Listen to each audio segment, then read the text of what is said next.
Hey, what's up guys? It's me, Anthony. I know it's been a while. You haven't seen me upload a video on this channel for a while, and I grew a beard. You know, it's the Tim Curry beard from Congo. I just been thinking a lot of what I want to do going forward with my channel. You know, what do I actually want to do? Do I want to be like a film critic? Do I want to do like reviews like everybody else? I mean, it's hard out here. It's hard out here being a film YouTuber because you're just competing with a whole bunch of other people that have screeners and just that are ahead of the game in here. You know, there's a lot of competition out there in the film YouTube space. But you know what? I wanted to do something a little bit different. I just wanted to talk to you guys about a movie that I saw recently that I've seen a long time ago, and it's called Congo. Where you are the endangered species. Now this movie is weird because I have mixed feelings about it. On one hand, I think that it's really bad, and on the other hand, I think that it's so good and it's a hidden gem that people need to be talking about. But let me tell you the story about Congo for me. I remember watching this movie on VHS. Now kids, if you don't know what VHS is, you know, go Google it. And I remember seeing it with my uncle and at my grandma's house, and we were watching on the TV, and I was just looking at this movie and I was like, this is cool. But only thing that I remembered from this movie, like from my childhood, is the end of the film. And the end of the film is arguably the best part. And as I was watching this film, I was just wondering the whole time, where are the gorillas? Now we have Amy, but she's the only gorilla that we see until the end. The ending, we get all the gorilla action, the gorilla on gorilla action. Well, it's not that kind of movie. But up to that point, we get nothing. There's some action here and there, especially with the hippo scene. That is crazy.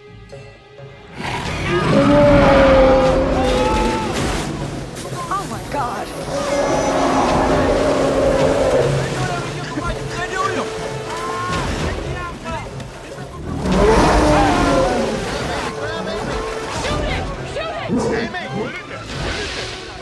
And I gotta give it to the animatronics with this movie because it's low-key one of the best animatronics I've seen in a 90s film. I mean, some of the stuff in here, I know some of the gorillas look kind of funny, like Amy doing her sign language and have her robot voice. That shit is funny. There's also a really funny ass scene in here where Amy is watching somebody smoke and she's like, you know what? Give me that smoke. And I was worried because the ending of this movie is probably the best part. Like I said, that's where we get all the gorillas fighting each other, the lava, the volcano explosion, the really weird, funny costumes of people in ape costumes. All that stuff happens at the end, right? But I was really concerned that leading up to that, we're gonna have to deal with these human characters that have no personality, no character or anything. But I was actually surprised. I actually liked a lot of these characters. Now we have the great Tim Curry and Ernie Hudson in this film. These two guys, they carried the film for me, but I was actually kind of wanting more from Tim Curry. It's kind of weird. I feel like he's just thrown in this film. He doesn't really have a lot to do. He's just a crazy guy that is like looking for the tomb of Kamunga. I think that's what it's called. I just love when he says it. And I feel like his accent, I don't think that's a real accent. I know he has an accent, but this one is like Tim Curry to the extreme. It's like the filmmakers just told him, I want you to be Tim Curry. And then he's like, but I am Tim Curry. That was a really bad Tim Curry impersonation, by the way. I could do a really good, like, you know, Toxic Love song from Fern Gully, you know, when Tim Curry was playing. I'm just gonna stop right now. But Ernie Hudson's character in here, he's probably the highlight, the MVP in this movie for me, because he's just badass. I mean, the dude's badass in general. So him and Tim Curry are just playing themselves, but to like number 10. But the rest of the cast is actually pretty good too, and I actually felt myself connecting with these characters and caring about their journey. And their journey that they do go through the Congo is actually pretty entertaining, pretty full of action and suspense. And you would think, like, this movie came out in 1995 and it has a lot of vibes of a certain movie that came out 2 years prior. And that movie's called Jurassic Park. And I was watching this movie and I was like, you know, this is so much Jurassic Park vibes without the dinosaurs, because, you know, we don't get the gorillas until the end. And then I looked up more about this movie and I was like, wow, no wonder it has Jurassic Park vibes, because the guy that wrote the Jurassic Park book wrote the Congo book. And now they adapted it into a movie. Who would have known? But the biggest thing for me that I want to talk about with Congo, you know, other than the movie, I enjoyed the movie. I think it's fun. Just definitely check it out if you haven't seen it already. But it's just, when I was younger, I noticed that there was so much Congo stuff. Like, I felt like this movie was so good, so grand. At least they wanted it to be. I just remember those Taco Bell commercials where it was like, come get your Congo style burrito or something like that. And they also had like merchandise at Taco Bell. Now you can see all the excitement and adventure of the Congo in your local theater. Or you can taste it at Taco Bell. Introducing the Volcano Burrito, piled high with seasoned beef, beans, rice, a blend of 3 cheeses, and flowing with fiery red sauce. If you're hungry for excitement, get the new Volcano Burrito at Taco Bell. But hurry, at just 99 cents, a taste eruption like this won't be active for long.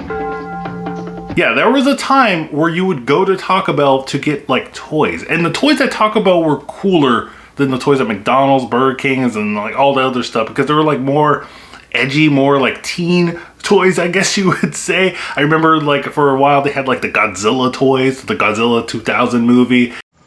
This summer at Congo the Movie, you'll join an expedition that will test the height of technology and the depths of human courage. What you find will amaze you. You'll discover the legendary taste of Taco Bell. And while you're there, get 3 exciting Congo the Movie collector's watches.